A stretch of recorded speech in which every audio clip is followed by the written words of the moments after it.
What's going on, YouTube? My name is Kree. I have a webcam, I have a microphone, and I have an opinion. And it's that Regenesis from Alliance Insight is going to usher in a new era of stun. So first things first, we're going to answer the question some of you may have, which is, what the hell are the Regenesis cards, right? So we're going to start with the Regenesis Archfiend, as it is being called in the TCG. This is an old scan of it from YGO Pro or whatever.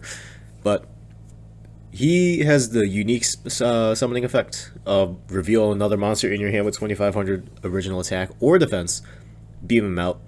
On summon, you add a Regenesis card from your deck or banishment to your hand, except for another Archfiend. And then they all, except for the boss monster, have the effect of during your opponent's end phase, if they are in the graveyard because they were sent there this turn, add it to your hand. So you get free recursion from discarding these guys or tributing them off for their own effects during your opponent's turn, which is really neat. And then, so Archfiend is a 3-of in the engine, and then the rest of the monsters are 1-ofs. We have Sage, which has the effect, if you control a monster with 2500 original attack or defense, beam them out from your hand. This does not activate. It's like Sprites and Ryziels. The effect we care about is when your opponent activates a card or effect, send another Regenesis card from your hand or face-up field to the graveyard to negate the activation and destroy that card that you negate. And then, once again, during the end phase, blah blah blah, add it back. Up next is Warrior Bishop Bereshit. Yeah, they're definitely changing that name. Alright. Same deal, 2500, beam out. Once per turn, you contribute this card as a quick effect. Target a monster your opponent controls, bounce it back. End phase, beam back to your hand. There's kind of a theme here. And then last but not least, the Dragon. Special summon. Once per turn, you can quick effect, tribute this card, target a spell or trap card your opponent controls, banish it, and then add back to your hand during the end phase. So you play 3 Archfiend, 1 Sage, 1 Warrior, 1 Dragon, all searchable through Archfiend. And then the boss monster is Regenesis God. I'm not even going to try. Really easy summoning condition. Must be special summoned from your hand by banishing a face-up monster you control with 2500 original attack and defense. And then if it's special summoned, you set a Regenesis spell or trap card from your deck. And then during the battle phase, it gains 2500 attack and it inflicts piercing damage. So it's a 5k beat stick that just beams himself out for free. Realistically, it's a really good card. It gets your engine going. Definitely play one of this. Yeah, so 3 Archfiend, 1 Sage, 1 Warrior, 1 Dragon, 1 God. Alright, on to the spells. We have Regenesis. Take a Regenesis monster from your deck and either add to your hand or pitch it to the graveyard. I don't know why you'd ever pitch it. I guess if you're under draw and you have a way to get it back, but we'll get into that later. Or if you control a Regenesis monster, you can add a monster with 2500 attack and defense from your deck to your hand instead. Discards in your graveyard except for the turn it was set in there, you can banish it, then target a Regenesis monster in your graveyard, special summon it. So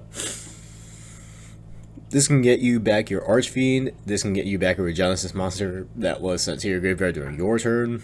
It's a pretty good card. It's a Rhoda and a Monster Reborn all in one package. Up next is Toro Regenesis. It's a quick play spell. Special summon a Regenesis monster from your deck, but send it to the graveyard during your opponent's end phase. Also, you're locked out of the extra deck until the end of the next turn after this card resolves, which is why this is good in stun decks, as you saw in the thumbnail, with Dogmatica. During your main phase, except this turn this card was sent to the graveyard, you can banish this card from your graveyard, target a banished Regenesis monster, special summon it. Pretty good, pretty good. It's a monster reborn from banish pile, so obviously you gotta blink something out to put out your God, which sets a spell or trap, and then Tora can banish itself from the graveyard to get back whatever you banished from the graveyard. Or, yeah, whatever you banished. Ideally, that's going to be an Archfiend just to keep the search wheel spinning. And then the only trap in the archetype so far. Regenesis Birth. You can summon a Regenesis monster from your deck to your graveyard and target a face-up monster your opponent controls. Flip it face down. During your opponent's turn, you can send this face-up card from your spell and trap zone to the graveyard. Special summon as many Regenesis monsters with different names as possible for your hand, graveyard, and or banishment. But send them to the graveyard during the end phase. So you're just beaming out free bodies. It's a soul charge for 4. As of right now. And it's a Book of Moon, which is really effective because you're doing it during your opponent's turn, which means you're getting that resource back to your hand during the end phase, which is really cool.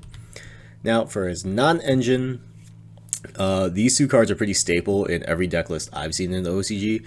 You play to catch your Unicorn, and you play Dragon's Mind. Dragon's Mind is a new card in Alliance Insight. When a spell trap monster effect is activated, you control a monster with 2500 original attack or defense, negate the activation and destroy it, and then you could reset it from your graveyard by paying 2500, but its banishment will leave the field. Pretty effective. And then Kashira Unicorn. Guys, we played the last 2 formats. We know how strong Kashira is. Unicorn just happens to have 2500 attack, so it's kind of a no-brainer to play it. Even in OCG with it limited to 1, they're playing 1 Unicorn, 1 Wraithsroth, 1 Birth. So, like, we're playing Unicorns over here. As far as the rest of the non-engine goes, we are looking at the Dogmatica package, just because in the Deer Servant can get you into Ecclesia, and then Ecclesia gets you into Punishment or Flirterous. Flirterous has 2500 stats, so you could search it off of Regenesis if you control any Regenesis monster, and then just Flirterous in hand acts as another form of interruption, just because its negation doesn't activate on the new chain. It happens on summon as soon. So like if they go, I guess, Chainlink 1 Duo Drive, and you go Chainlink 2 Flirterous, and you already have Ecclesia out, Flirterous is going to special summon itself, and then it's going to negate the Duo Drive because you already had the Ecclesia out. And then Punishment is Punishment, because we're not summoning from the extra deck that much anyways in this deck, because the 2500 beat sticks that do things on your opponent's turn are going to be enough of a pain for the opponent to deal with. As far as other non-engine goes, you could play the Bestial package, just because all the Bestial monsters have 2500 attack and defense. Or, no, they all had 2500 attack. And then Bestial Rebellion, especially if Fiendsmith is still relevant in the format. I was experimenting with this a little bit last night.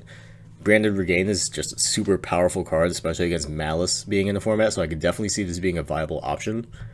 Other cards you might want to look at, but I wouldn't necessarily look at, is Dark Spirit's Mastery, just because it's just a straight up pitch 1, search Archfiend, and then Archfiend gets your engine going.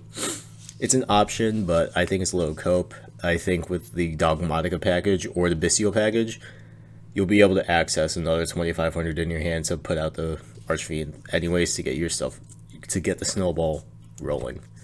And then for other options of non-engine, we have Kaijus. Volcanic Queen has a good stat line for it. Lava Golem has a good stat line for it. And surprisingly, Radian, the multi-dimensional Kaiju, 2500 defense. You could reveal it for Archfiend, beam himself out, and then you could just blink out an end board guy if you lost a dice roll. It's just another option. But speaking of other options, if it doesn't get hit, you could play the Fiendsmith package. Granted, if you play the Fiendsmith package, you just can't activate Tora the same turn that you do the Fiendsmith stuff, but you also get to play Santa Claus, which is another card you can reveal, blink out an opponent's monster, boom, you're into your Fiendsmith package. But I would hold off if you don't already have the Fiendsmith package, but if you do, it's definitely something you can experiment with. I'm anticipating a Fiendsmith engine getting hit or like limited in some way, shape, or form, so it's just something to be wary of, something that can and will pop up, because if you just Santa Claus, you can actually use Warrior to tribute itself and bounce your Kaiju back to your hand, which is really, really funny. And then right here on screen is a sample list. This is mainly inspired by the OCG. As you can see, we're just playing it as a stun deck. It's the Regenesis engine with your Kashira engine, and then your Dogmatica package, and then some generic stuff. We're playing Super Polys and Ultimate Slayers as board breakers. As you can see, the extra deck is damn near entirely devoted to the Deer Servant and Dogmatica Punishment, but you also have your Super Poly targets, and then obviously you're just your Zeus and your Typhon in case things happen. Sideboarding. The sideboard is experimental, but it's worth noting that Chaos Hunter is another thing you can reveal, because Chaos Hunter has 2500 attack. And then next, we just have a sample Bestial list. This isn't the one I was experimenting with, but it was pretty close. Pretty self-explanatory. And then the Fiendsmith package. In my opinion, you're always going to be playing Kashira Unicorn in this deck, just because Unicorn is nuts by itself. But with that being said, y'all, this has been my review of Regenesis. Definitely pick up the package. Again, as you see on screen, 3 Archfiend, 1 of each other name, 3 Regenesis, 3 Tora, 1 Trap, and then have your Unicorns. But personally, this is the list I would be using if I'm playing Regenesis, because I think it's going to be the strongest version out of the gates. I don't know, I haven't messed with the Fiendsmith version enough yet. But with that being said, y'all, this has been Kree. Thank you guys so much for watching. Like the video if you found today's content informative, helpful, or entertaining. Comment down below if you're looking forward to playing Regenesis as a dark horse in the Alliance Insight format. Subscribe if you have not already, and as always, until next time, have a good time.